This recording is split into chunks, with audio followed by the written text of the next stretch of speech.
Hi friends, నేనైతే capsicum omelette వేసుకుంటున్నాను. తినాలనిపించింది, అందుకని 4 ఎగ్స్ తీసుకున్నా.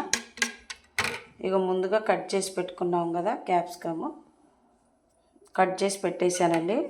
ఒక 4 ఎగ్స్, గరం మసాలా, కొంచెం అల్లం పేస్టు, ధనియాలు, కొంచెం బ్లాక్ మిరియాలు పొడి, పచ్చిమిర్చి, క్యాప్సికము, టమాటో, ఉల్లిపాయ అన్నీ కట్ చేసి పెట్టుకున్నాం.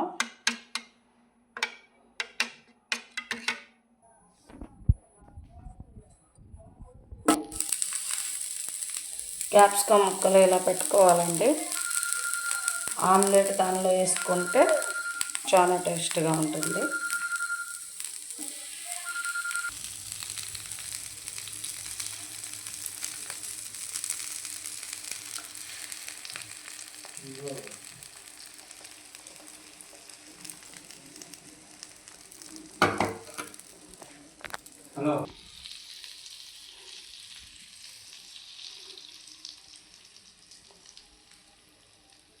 హలో ఇదిగోండి క్యాప్సికమ్ ఆమ్లెట్, దానిపైన మళ్ళీ ముక్కలు అన్నీ వేసాను. చాలా టేస్ట్గా ఉంటుందండి. మీ ఇంట్లో కూడా మీరు ట్రై చేసి చూడండి. ఇదిగోండి, అన్నం అయితే తినాలనిపించలేదు ఎండలకి, అందుకనే ఒక 4 ఎగ్స్ తీసుకొని క్యాప్సికమ్ ముక్కలు ఇట్లా రింగుల్లో కట్ చేసుకొని చక్కగా ఆయిల్లో ఇలా వేయించుకోవాలండి.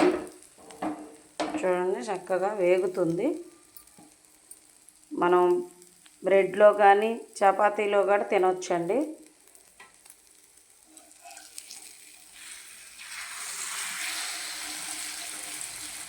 చక్కగా అసలు ఎంత టేస్ట్గా ఉంటుందండి. అన్నీ వేసుకున్నాం, ధనియాల పొడి, గరం మసాలా,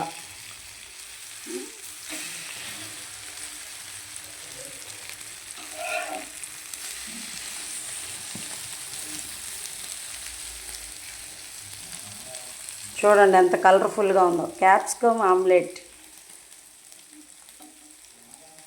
బర్గర్ లాగా కనిపిస్తుంది కదా, లేయర్లుగా పెట్టుకుంటే క్యాప్సికమ్ ఆమ్లెట్ రెడీ అయిపోయింది.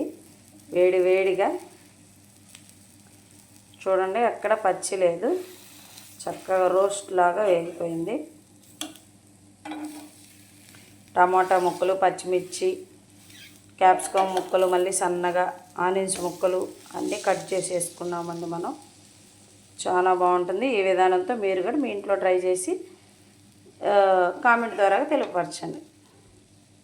కంప్లీట్గా అయితే అయిపోయిందండి. క్యాప్సికమ్ ఆమ్లెట్ తయారు చేసేసి